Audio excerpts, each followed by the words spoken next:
Olá, bom final de tarde, seja bem-vindo. Estamos no ar com mais uma edição do Destaque Rural Notícias. A partir de agora, vamos trazer as informações do dia do agronegócio, também da economia, a previsão do tempo e também as informações sobre as cotações. A partir de agora, então, o Destaque Rural Notícias. Seja bem-vindo. Destaque Rural Notícias. Patrocínio Bortolini Imóveis. Informações internacionais: as exportações de café mundiais totalizaram 10,45 milhões de sacas no mês de junho, representando aí um aumento de 2,6% em relação ao mesmo mês do ano passado. Os dados são da Organização Internacional do Café, a OIC. Conforme relatório mensal da entidade, as vendas externas de Robusta aumentaram 7,9% para 3,95 milhões de sacas, enquanto os embarques de arábica caíram 0,4% para 6,51 milhões de sacas. As exportações de suaves colombianos cresceram 1,1% para 1,03 milhões de sacas, e os naturais brasileiros avançaram 2,2% para 2,61 milhões de sacas. No entanto, os embarques de outros suaves somaram 2,87 milhões de sacas, ou 3,2% menor do que em junho de 2017.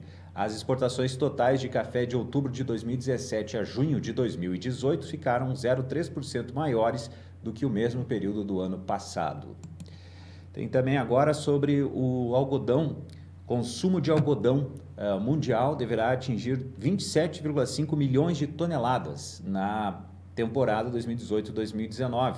É o que aponta a mais recente estimativa do Comitê Consultivo Internacional do Algodão. De acordo com o órgão, caso a projeção se confirme, vai representar então um avanço de 4% sobre o resultado do ciclo anterior, se configurando ainda no maior volume da série histórica do produto agrícola. Temos também informações agora sobre a carne bovina. Olha, o presidente da Associação Brasileira das Indústrias Exportadoras de Carne, a ABIEC, o senhor Antônio Jorge Camardelli, diz que um dos maiores desafios do setor é agregar valor ao produto exportado. E durante a AgriFinance, evento realizado pela XP Investimentos e Consultoria da Tagro em São Paulo, ele destacou o fato de que o Brasil ainda não acessa mercados que proporcionariam as maiores receitas no segmento de carne bovina. E citou alguns: Japão, Coreia do Sul, Canadá, México, Indonésia e Taiwan, que representam 1,7 bilhão de dólares por ano. Segundo Camardelli, é preciso negociar com o mercado japonês, que ocupa a liderança dessa lista. Com o Canadá, o processo está mais adiantado. O Brasil deve receber, em outubro, uma missão de representantes do governo daquele país para seguir com o processo de abertura para a carne bovina in natura. Os canadenses já recebem a proteína brasileira processada, o que favorece, então, as discussões. Também há uma perspectiva concreta de abertura com a Tailândia, com a Turquia e com os Estados Unidos, visto que o último caso de ractopamina, que foi o motivo do embargo norte-americano, aconteceu no ano de 2014. E o vice-presidente de mercados da Associação Brasileira de Proteína Animal, Ricardo Santin, acredita que o principal legado deixado pela Operação Carne Fraca, deflagrada no ano passado pela Polícia Federal, foi o reforço no sistema de governança das empresas. E ele disse que as companhias do setor responderam melhorando suas práticas de compliance, também falando no AgriFinance nesta terça-feira. Mesmo ante esses problemas sanitários, ele afirma que houve uma espetacularização por parte dos países produtores para prejudicar a imagem do Brasil. Ele lembra que o Brasil tem participação de mais de 30% do mercado de exportação de frango no mundo, e por isso, então, os concorrentes esperavam uma falha do país. E ele disse que a China aplicou tarifas antidumping ao frango brasileiro e a indústria doméstica deles cresceu 12%. Segundo Santin, está claro que há protecionismo contra o Brasil. A Destaque Rural vai acompanhar e transmitir ao vivo amanhã, quarta-feira, o segundo simpósio Leite Real Cotrijal. Temos informações com Leonardo Vinck.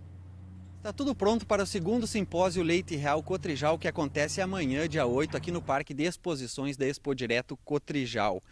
Na programação, diversos assuntos como o futuro das provas de touro, manejo de pastagens e pastoreio da teoria prática, fatores não nutricionais que afetam o consumo de matéria seca, entre outros. O evento começa às 9h45 amanhã e nós transmitiremos diretamente através do Facebook da página Destaque Rural. Acompanhem conosco então amanhã tudo o que acontece durante o segundo simpósio Leite Real Cotrijal. Aguardamos você! Lembrando então que a Destaque Rural vai fazer toda a transmissão ao vivo deste evento amanhã, então, conforme a programação. Lembrando que a abertura vai estar marcada para as 9h45 e o palestrante Bruno Scarpa começa com a palestra às 10 horas da manhã com o futuro das provas de touro, indicadores de saúde e de produção. Olha, o Brasil vai produzir nos próximos 10 anos 69 milhões de toneladas a mais de grãos, atingindo 302 milhões de toneladas em 2027 e 2028. Essa estimativa é uma projeção do Ministério da Agricultura e que diz, que o desempenho vai ser puxado pela soja e o milho, com um incremento estimado em 30%. As carnes devem passar de 27 milhões para 34 milhões de toneladas, aumento de 27%. Ou 7 milhões de toneladas a mais no mesmo período. As carnes que se fala, é a bovina, suína e também de frango. E, segundo o Ministério da Agricultura, a produtividade é apontada como responsável, então, pelo aumento da produção de grãos, o que pode ser constatado pelo aumento da projeção da área de plantio no mesmo período de apenas 14,5%. Por isso que foi falado, então, que a produtividade é o que vai fazer com que se aumente, então, a oferta de produtos, aqui no Brasil. A pecuária, que também vem introduzindo novas tecnologias, contribuindo para o desempenho e melhoria da produção, também é um fator que vai colaborar para este aumento da oferta desses produtos brasileiros. E o Instituto de Pesquisa Econômica Aplicada, o IPEA, previu hoje retração de 1% para o PIB agropecuário em 2018. A projeção divulgada aponta para uma melhora em relação à projeção de maio do Instituto de recuo de 1,3%. Segundo o IPEA, o motivo dessa revisão é a melhora nas projeções de safra. Além disso, também, o resultado projetado hoje é explicado pelas quedas na lavoura, 0,6%, e na pecuária, 2,5%, enquanto o segmento outros deve registrar alta de 0,7%. Segundo o IPEA, o setor agropecuário avançou 2,6% entre os meses de maio e junho, mas o resultado não foi suficiente para evitar a queda no segundo trimestre de 2018, que ficou em 1,9%. Na comparação com o mesmo período do ano passado, o segundo trimestre fechou em queda de 2,9%, com recuos de 2% em lavouras e de 4,7% na pecuária. Sobre ainda o IPEA, o tabelamento do frete deve resultar em mais custos para o setor agropecuário no país e com isso ter efeito na inflação, segundo o que afirmou o diretor de Estudos e Políticas Macroeconômicas do Instituto, José Ronaldo de Castro Júnior. Ele participa em Brasília do Seminário de Economia Agrícola no Instituto de Pesquisa Econômica Aplicada, o IPEA. Ele diz que a questão do tabelamento segue indefinida, por outro lado. Muita gente está discutindo isso, tem discussões na justiça também e há muitas dúvidas. A pesquisadora Ana Cecília Kreter, da Diretoria de Estudos e Políticas Macroeconômicas do IPEA, acrescenta que o setor ainda está passando por um processo de estabilização em relação às mudanças nos fretes. E ainda pontua que essas alterações têm um efeito diferente, a depender do porte do produtor e também da distância da produção para os centros de distribuição. Vamos agora acompanhar um assunto que foi trazido através de uma entrevista, de um comentário, de qual é a situação da produção e do preço do leite para o produtor e para o consumidor. Então, sobre esse assunto, tem um comentário do engenheiro agrônomo e assistente técnico da Emater RS Ascar, Vilmar Leitsky. Vamos ouvir. Esses meses de julho, agosto, eles então se caracterizam no Rio Grande do Sul como um período de redução de produção, muito em função das pastagens um pouco mais escassas. E a partir desse momento, então, nós temos aí uma recuperação, um aumento da produção das pastagens em função das nossas condições climáticas, onde temos um pouco mais de temperatura, luminosidade, e isso então influencia no aumento da oferta das pastagens, e isso reflete também no aumento de produção. Então, até esse momento, realmente se tem uma redução da produção de leite, associado também há uma condição de que as pastagens de inverno tiveram um atraso de produção e isso então reduziu o volume de leite disponível para os laticínios. Associado a isso também tivemos uma redução dos estoques por parte dos laticínios em função da greve, em parte da greve dos caminhoneiros, e esses três fatores então contribuíram para uma elevação do preço do leite para o produtor e que refletiu também na elevação de preço para o consumidor. Até onde nós vamos com essa elevação de preço para o produtor e consumidor? Temos sim alguns limites. Um deles está na capacidade de compra do consumidor, até onde esse consumidor está disposto a pagar por essa elevação de preço. Isso está associado à renda do nosso consumidor. Por outro lado, nós temos no campo uma recuperação da produção, que vai até dezembro, onde nós atingimos o pico de produção, associado então à safra do leite, e isso então pode nos levar, nesse momento, a uma leitura de possibilidade de manutenção ou de pequena recuperação, limitada recuperação do preço do leite até o final do ano, até dezembro. O Instituto Mato Grossense de Economia Aplicada, o IMEA, diz que a comercialização da soja da safra 2017-2018 de Mato Grosso atinge 90% da produção estimada, 3,8 pontos percentuais acima de julho, segundo o IMEA. Conforme o Instituto, o produtor neste período busca uma melhor margem de lucro, visto que a maior parte da oleaginosa já foi vendida. E as vendas equivalentes e já a comercialização antecipada da safra 2018-2019 ainda está travada. As vendas equivalentes a 21,5% da produção esperada avançaram 0,48 pontos percentuais de um mês para o outro. O clima na segunda metade de julho, chuvoso e com baixas temperaturas, não favoreceu as culturas de inverno, em especial do trigo. Segundo informações do informativo conjuntural da Emater RS Ascar, com as culturas suscetíveis à incidência de doenças, se torna necessário o uso de tratamentos fúngicos preventivos de maneira mais constante. No Rio Grande do Sul, na região central e também nos campos de cima da serra, as chuvas impediram a semeadura do trigo, dificultando os tratos culturais, como adubação de cobertura e controle de ervas daninhas nas lavouras em desenvolvimento vegetativo.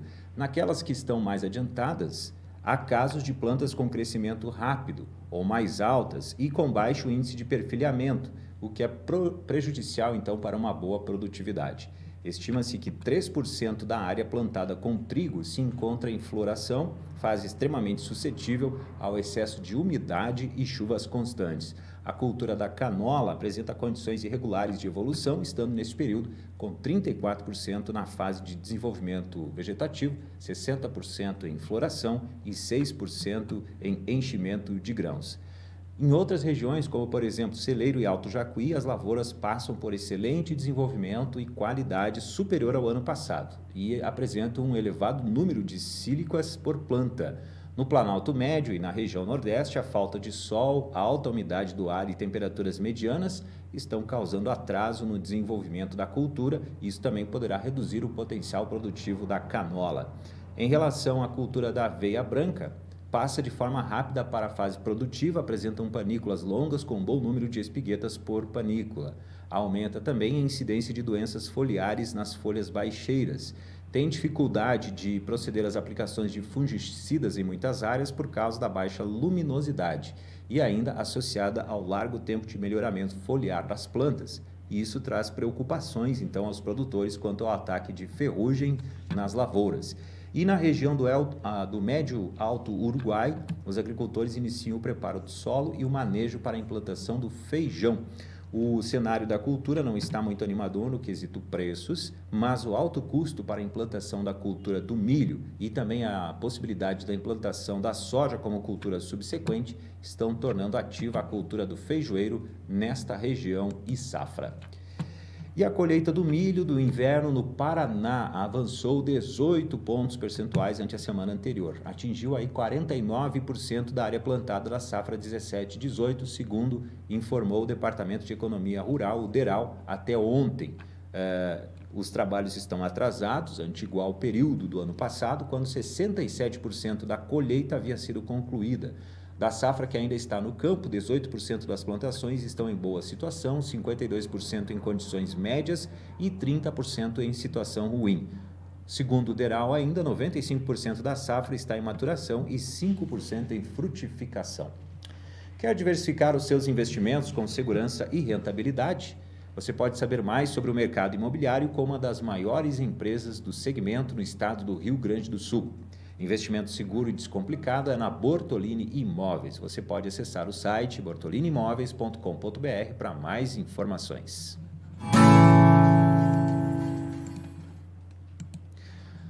Vamos agora então às informações de economia. Eu começo passando aqui um dos assuntos que hoje estava sendo esperado. Lembrando que amanhã tem informações do IPCA, que é a inflação oficial do país, vai ser divulgado pelo IBGE, amanhã, quarta, dia 8, e hoje foi divulgado a ata do Copom. E segundo o Comitê de Política Monetária do Banco Central, caso não ocorram mais choques na economia brasileira, e inclusive o Copom citou aí um caso bem recente agora, a paralisação dos caminhoneiros do mês de maio, o cenário da inflação deve se manter em baixa. Mesmo assim, diante das incertezas da economia brasileira, o Comitê de Política Monetária, o Copom do Banco Central, preferiu não fornecer indicações sobre suas próximas definições em relação à taxa básica de juros, a Selic. Lembrando que na semana passada manteve-se em 6,5% a taxa básica de juros. Foi a decisão do Copom. Isso porque, conforme essa ata mostra, né, existe essa possibilidade da inflação ficar mais comportada. Além disso, também o Copom vê que a atividade econômica brasileira está mais lenta, né, gradualmente mais lenta, especialmente depois das previsões que davam 2,5%, depois da greve dos caminhoneiros diminuiu para 1,5%. E também o Copom deixou bem claro que uma das necessidades que se tem, especialmente para que nos próximos anos, né, com um novo governo no Brasil, se tem ainda como compromisso a questão das reformas para se manter uma certa estabilidade, principalmente na questão da inflação. Foi divulgado hoje também pela Fundação Getúlio Vargas o chamado indicador antecedente de emprego. Os dados mostram um recuo em julho pela quinta vez consecutiva. Foi o menor nível desde dezembro de 2016. E esse dado sinalizou uma fraca geração de emprego nos próximos meses, em meio à atividade econômica perdendo força. O índice, que antecipa os rumos, então, do mercado de trabalho no Brasil, recuou 0,8 ponto e chegou a 94,7 pontos no mês passado. Com a defesa de corte de gastos, aumento de investimentos e geração de empregos, os candidatos à presidência da República participaram ontem de um evento chamado O Futuro do Brasil na Visão dos Presidenciáveis 2018. Esse encontro foi promovido pela Coalizão pela Construção. Essa coalizão reúne 26 entidades representativas da indústria da construção e teve como objetivo ouvir as propostas dos presidenciáveis para o setor. A organização do evento informou que foram chamados os candidatos mais bem colocados nas pesquisas para que se saiba, então, quais são aí, né, as propostas para esse setor, no caso dos presidenciáveis. E corte de gastos para alavancar a economia foi o principal, então, proposta que os presidenciáveis colocaram à disposição desta coalizão. A participação das cooperativas de crédito aumentou em todos os principais indicadores do sistema financeiro nacional. A informação foi divulgada pelo Banco Central, que, segundo o relatório da autarquia, a carteira de crédito do segmento apresentou um crescimento de 15% no ano passado, 2017, superando a evolução observada em 2016, que foi de 10%.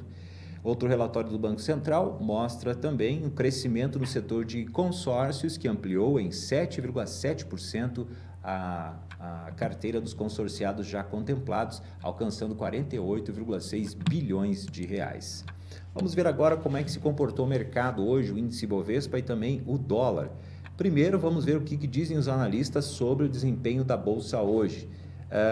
Até o meio da tarde dessa terça-feira, o Ibovespa caminhava para uma nova alta, chegou até encostar nos 82 mil pontos, mas na reta final do pregão, o mercado brasileiro teve uma virada repentina com especulações sobre os resultados da pesquisa CNT-MDA em São Paulo, que vai ser divulgada amanhã, quarta-feira, às 11 horas da manhã. Também rumores sobre uma possível delação premiada envolvendo um dos candidatos.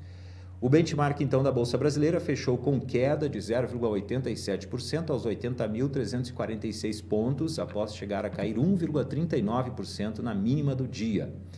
O dólar, por sua vez, também virou com força, fechou com alta de 0,98%, cotado a R$ 13,76, R$ 13,7671 na venda.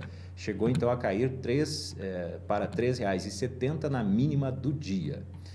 Então, estão aí as informações, né, que vamos ver o que vai acontecer amanhã, especialmente com essa pesquisa, e também mais informações sobre essa delação premiada que pode envolver um dos candidatos. Vamos agora saber como é que fica o clima amanhã.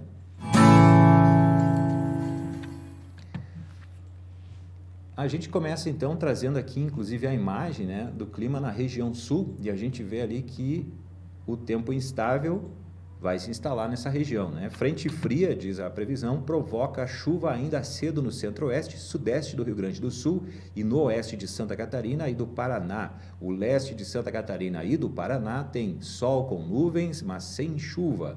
Nas demais áreas, aos poucos, a frente fria provoca aumento das nuvens e chove a partir da tarde. Está aí, então, a previsão para quarta, para amanhã na região sul. Agora, na região centro-oeste, também a previsão para amanhã, dia 8 de agosto, a gente vê que tem uma faixa ali que tem previsão de chuva. Frente fria provoca aumento das nuvens, chuva ainda cedo no sul de Mato Grosso do Sul. Aos poucos as nuvens aumentam e chove também nas demais áreas do Mato Grosso do Sul. Chuva e trovoada à tarde no Distrito Federal e no centro-sul de Goiás. Tempo seco nas demais áreas da região.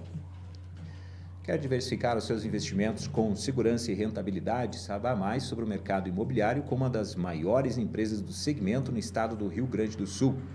Investimento seguro e descomplicado é na Bortolini Imóveis. Você pode acessar o site para saber mais. É bortoliniimóveis.com.br.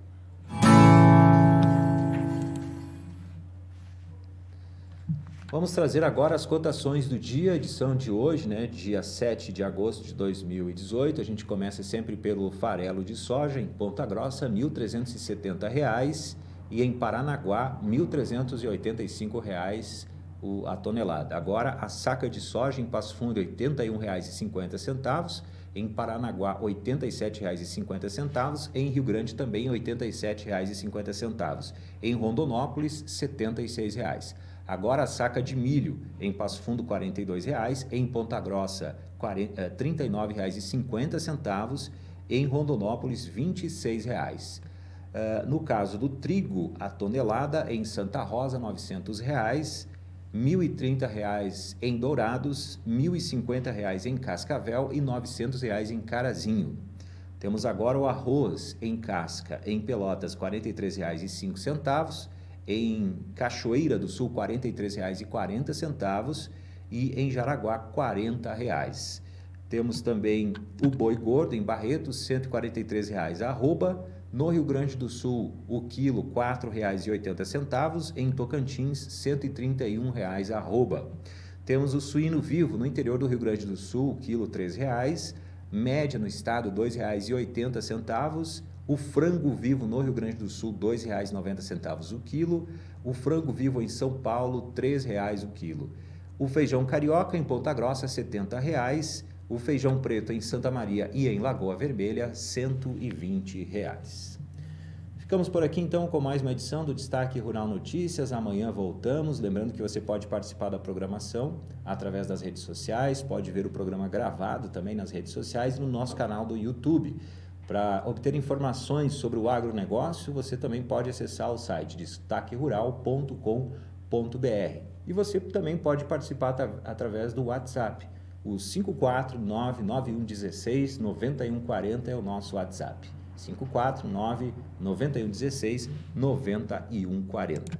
Também quero aproveitar para lembrar que amanhã tem, através da página do Destaque Rural, então, as informações todas ao vivo, né, direto do 2º Simpósio Leite Real Cotrijal, amanhã, quarta-feira, nas redes sociais da Destaque Rural. Um forte abraço, uma boa noite e até amanhã.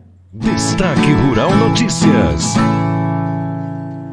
Patrocínio Bortolini Imóveis.